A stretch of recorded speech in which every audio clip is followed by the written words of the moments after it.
o Paul Johnson diz, olha, outras pessoas contribuíram para isso. Algumas involuntariamente. Aí ele cita o Einstein. O Einstein estava preocupado com física, não estava nem pensando nesses problemas. Ele queria substituir a física newtoniana por uma nova física, né? E chamou de... Como é que é o nome do livro dele? Relativismo. As pessoas não entenderam o que o Einstein queria dizer. Claro, ele estava muito acima da média, não entenderam nada do que ele quis dizer. Tudo é relativo. E o Paul Johnson cita também mais alguns outros. Um deles é o Freud. Ele diz, com o Freud, antes do Freud, o sujeito, por exemplo, que além da mulher dele tinha 5 amantes, o cara até podia ter, mas ele sabia que, no fundo, o que ele estava fazendo era errado. Com o Freud, a culpa não passou a ser mais do cara, que tinha 5 amantes, passou a ser da mãe dele. Ele, quando era menino, teve carinho demais, então agora uma mulher só não é suficiente para dar o carinho que o cara precisa. Eu estou seguindo a linha do Paul Johnson, tá? E um outro cara que ele aponta é o nosso grande amigo John Maynard Keynes. Isso inclusive. Marx, não? Não, Marx ele não chega a falar no Marx, mas você pode encaixar ele aí. Ele também não fala, mas é claro que todos esses podem ser encaixados aí. O professor, inclusive, citando o Einstein agora, né? Quem de fato conhece a teoria da relatividade sabe que ela não apresenta, ela não vem com esse conceito de tudo é relativo. É muito pelo contrário até. Ela tem um quê de muita precisão. Precisão, dentro, é o contrário. Dados muito precisos e essa questão de relativo tem muito mais a ver com referencial do que a própria questão de dados em si. As pessoas na época não entenderam. Elas invertem. Não entenderam o que ele. Não ele... entende o que E às vezes propositalmente levaram para esse lado. Mas por conta também dessa influência das ciências naturais, das ciências sociais, acaba que tudo é relativo. Opa, tudo é relativo, então das virtudes também. Até isso dá para refutar também, né? Que parece que o acelerador de partículas na França, sei lá onde. Já estão começando a refutar. Há pouco tempo saiu essa notícia. Com relação ao nosso querido amigo Keynes, o Paul Johnson coloca que o Keynes fez uma revolução moral propositalmente. Propositalmente.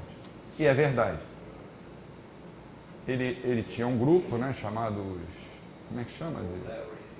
Bloomberry, os apóstolos. Eram 12 no início, então já para debochar, ele colocou os 12 apóstolos de Bloomberry e o sujeito para participar do grupo, isso foi em 1902 que foi fundado. Tinha que ser famoso, conhecido, então tinha artistas, pintores, matemáticos, o Keynes, e tinha que ser homossexual. Isso em 1902 era um escândalo, hoje já não. Até aí tudo bem, cada um faz o que quer. Agora, um dos objetivos desse grupo era impor as ideias deles ao resto do mundo. As ideias morais. Aí o Paul Johnson bate firme no Keynes. E como é que ele fez isso na economia? De uma maneira genial. Ele era um cara genial. Por mais que a gente discorde da teoria dele. Ele pegou o conceito de poupança e de investimento, os dois conceitos, e inverteu. Ele passou a dizer, poupar não é mais uma virtude, porque gera o paradoxo da poupança e vai gerar desemprego. E gastar é bom, porque pelo efeito multiplicador, quanto mais se gastar, melhor. Talvez até ele compreendesse esse elemento de incerteza, até porque ele podia chegar e falar assim, pô, se o futuro é incerto, eu não vou deixar, eu vou poupar para gastar no futuro, se eu posso gastar aqui e agora. Não, mas ele... Ele fez isso propositalmente. Era um dos objetivos do grupo dele. E fez com brilhantismo, a gente tem que acrescentar. Porque até hoje as ideias dele são aceitas, por mais absurdas que sejam. Você vê, o Banco Central Europeu ontem baixou a taxa de juros novamente. 1%, né? 1%. Quer dizer, professor, Keynes não era bem intencionado. Não, segundo o Paul Johnson, o retrato que o Paul Johnson pinta do Keynes é um retrato muito pouco recomendável para menores de 65 anos. 65 anos.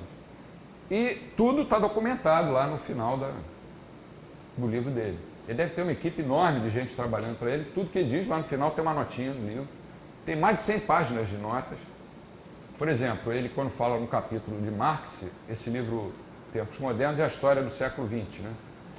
Né? Quando ele fala do Marx, ele dizia que o Marx escreveu Capital, que é um livro raivoso, porque ele sofria de furunculose e ele não podia se sentar. Então eu tinha que ficar em pé, ficava com raiva.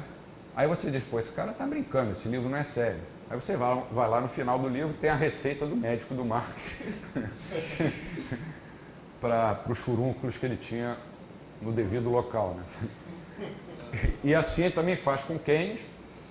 Tem uma frase que ele pega de uma carta que o Keynes escreveu para um dos seus namorados, Lord Strachey, que era um estatístico, em que no final da carta ele termina a carta dizendo assim: nós, os homossexuais, quer dizer, eles lá, né, dominaremos o mundo. Aí você diz, pô, isso está lá no final do livro. Ele mostra a carta. Que o sujeito seja homo, hétero, não interessa. Né? A gente tem que respeitar. Agora, seria a mesma bobagem que eu dizer assim: nós, os torcedores do clube tal, vamos dominar o mundo. Nós, os torcedores do Madureira, vamos dominar o mundo. Ou nós, os torcedores do Botafogo, vamos dominar o mundo. Então, o Paul Johnson é muito crítico e é importante a gente entender as consequências disso. Como não existe mais, entre aspas, pecado, isso é coisa do passado, passa a imperar o mundo do vale tudo. Uma das consequências foi a politização. Se você tirou um absoluto, que no caso seria o conceito de Deus, e colocou no seu lugar, tinha que colocar no seu lugar alguma coisa. Essa alguma coisa foi a vontade de poder, né, do Nietzsche. E a vontade de poder significou uma crença em soluções políticas que gerou uma estatização crescente no mundo inteiro. Isso bem antes do Keynes, com todas as consequências da estatização. Ineficiência, concentração da renda, aumento da carga tributária, inflação, empobrecimento geral, corrupção, desemprego, flutuações cíclicas, endividamento interno e externo e burocratização, fora outras que eu não coloquei aí. Isso foi uma das consequências da politização. Quando você escuta assim, dentro da tua empresa ou em algum lugar, alguém fala assim: oh, não discute isso não, é uma decisão política.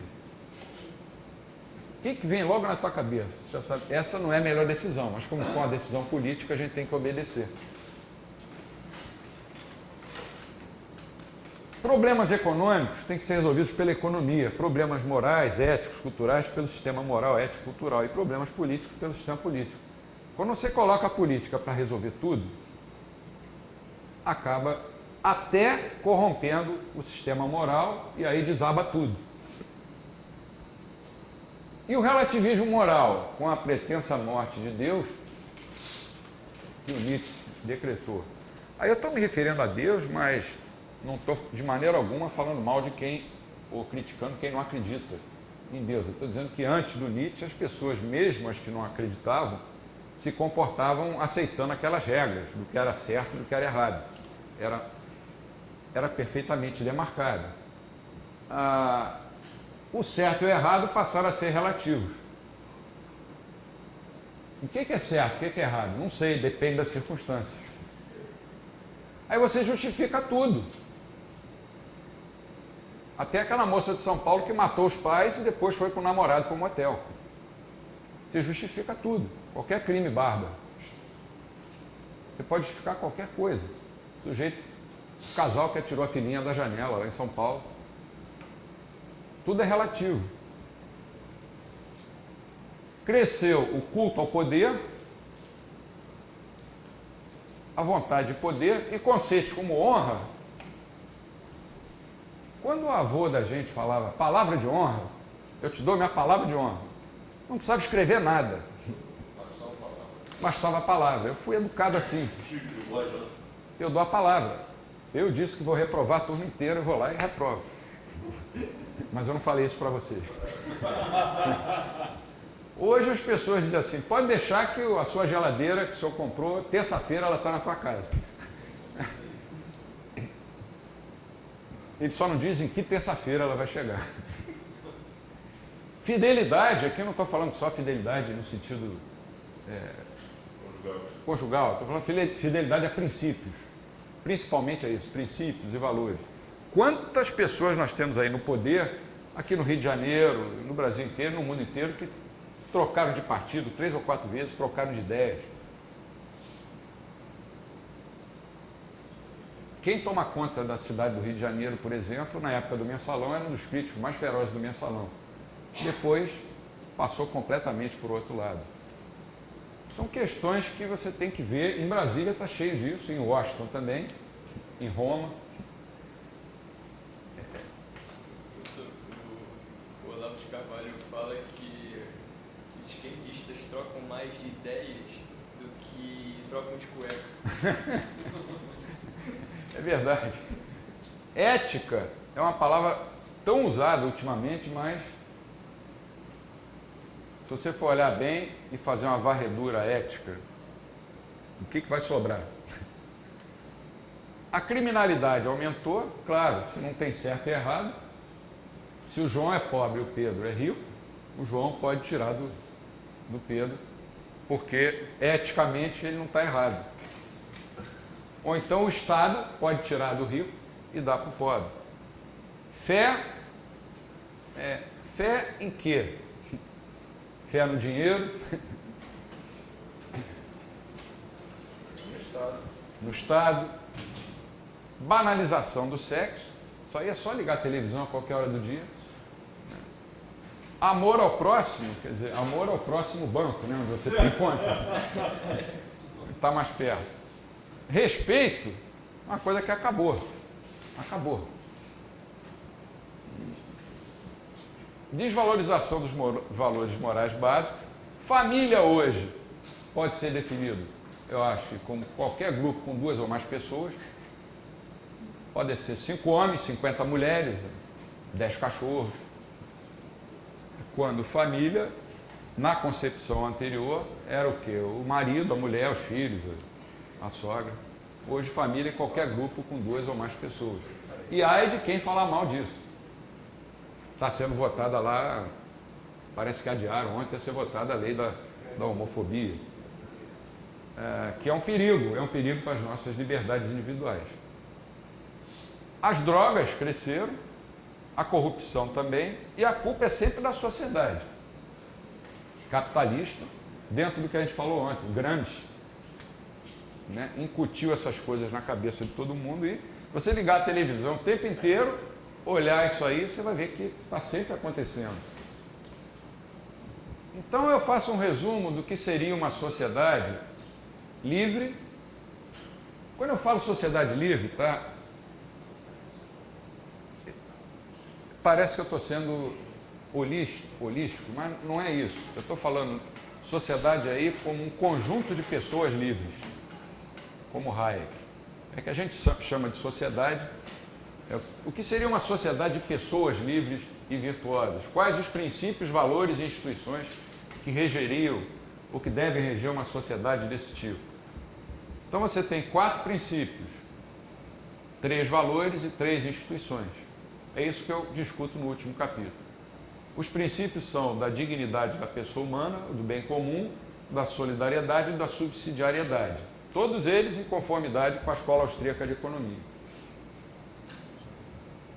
Os valores, verdade, liberdade e justiça. Também em conformidade com a Escola Austríaca de Economia. E as instituições, o Estado de Direito, a economia de mercado, aí eu estou sendo bem austríaco, e uma democracia realmente representativa.